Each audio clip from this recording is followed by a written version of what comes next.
Right. Another question from our viewers online. It says, do you have any tips for accessing emotional support for children with uveitis?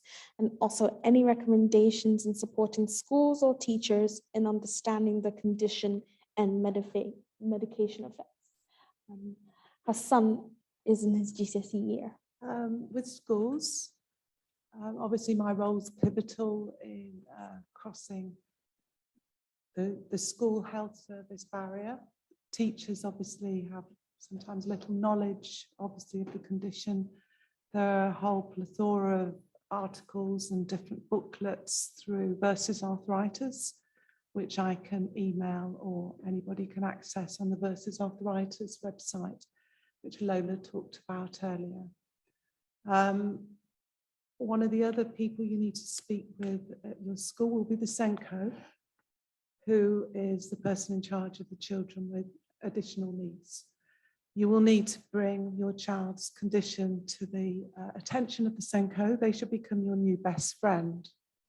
And you should talk to them quite clearly 2 years leading up to GCSE, if you have an opportunity to, with due consideration of positioning in the class, of the whiteboard, using laptops, considering extra time.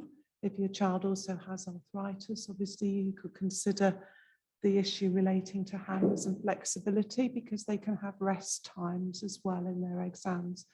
But I stipulate that has to be 2 years before the GCSE exams. So there's no point going to see us 6 months before the GCSE and say, can we have a special letter because my child's going to be doing their exams. This work has a long lead in time, and the Senko at the school, particularly at secondary school, will have a very lead role in applying for extra time for your child or for additional support in terms of laptops or the rests in exams. Hi, I'm Hayley. I'm a parent of a child with uveitis. He's only 11, but I found that with the school, you constantly need to be giving them information, because once you hand it over at the beginning of a term or something, they tend to forget. And if your child's not flaring, they're not really remembering that they're still having injections or tablets or anything, and it's ongoing. So, and you know how your child is. Sometimes more, they have a really bad headache, and the school. I mean, if you've got a great SEND team, then they're absolutely brilliant and they will understand. But I just found, for me, constantly send them information. Lola was amazing at sending me information that I could pass on to them, so that they would understand that your child, even though they might not actually be in a flare at the time, there's still so much going on with them through the weeks and the months and the years. So just before we move on, I think we didn't fully answer the question about how to access psychosocial support, because we focused on exams and stuff. Could you just elaborate on that? Strawberries, it distracted us. Did you do psychosocial? Oh, that's quite a long story, Lola, isn't it? We've been talking recently, obviously, since lockdown and the pandemic, and obviously recognise that many of our families, parents and the children and young people, are obviously suffering quite a few difficulties due to that dreadful experience we've all had. So we've been looking at how we can best support some of our families, and we're returning in many ways to a scene that I knew probably 10 or 15 years ago in nursing, where we spent much more time with play therapy with children, like the younger children, and thinking about procedures that they may begin to undergo with us.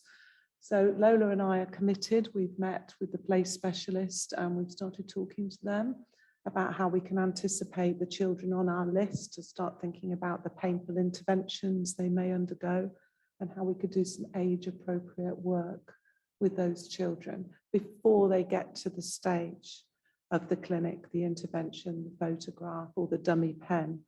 And I think we've all learned a lot through the reintroduction of the play specialist into the medical scenario. Great Ormond Street was very good at that when I first started here in 1985. Unfortunately, it seems to have, I won't say fallen by the wayside, but I'm sure cost cuts have probably added to that, unfortunately. But we always must remember the value of play and how important it is in a child's life at each age year through their age span through to adolescence. And with our adolescent young people, we've also recognised some self-harming and other unfortunate kind of feelings they've had, and we're starting to think about how we can support them much more. Lola has talked, and Harry and I and Ilaria, to our psychology team about us using appropriate terminology and how we can use appropriate interventions that we can access through our own team here at Great Ormond Street. Lola, is there anything more to say? I'm sure you can say more.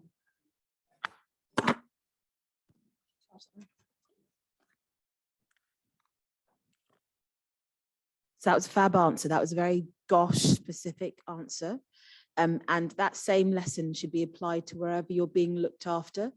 So it's always the safety belt approach. People tend to think that they're always going to be okay. And then when they're not, you're in such a state that it can be a real burden to find the support that you need. So everyone in this room should have or should ask their ophthalmology and rheumatology teams 2 questions. If there was a mental health crisis, what's your advice? And they'll be able to direct you through the pathway. It's normally through your GP actually, or through A&E in real crisis.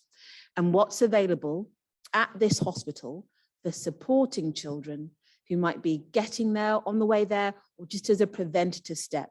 So what's available for me within your local hospital? And can you just talk me through the pathway in the community to getting emergency help?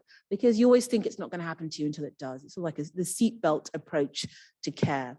But as Christine was saying, it's really important to take those preventative steps to foresee where there might be this burden. Everyone who has a child or is a child diagnosed with a chronic disease automatically has a risk factor for psychosocial concerns, automatically. It's just one of those things that should be taken as granted. Very good chance that you'll come through it okay, but there's also the possibility that you won't. So it's all about making sure you identify where the support is around you. So as well as those hospital-specific pathways, there are a few things that if you don't know about, you should know about. So Olivia's Vision, I don't know if people online can hear me. So Olivia's Vision is a uveitis specific patient group. It's charity based. They can sometimes struggle to get funding, but they make the little pots of money they have go really far. So they're available for giving you extra additional support when needed.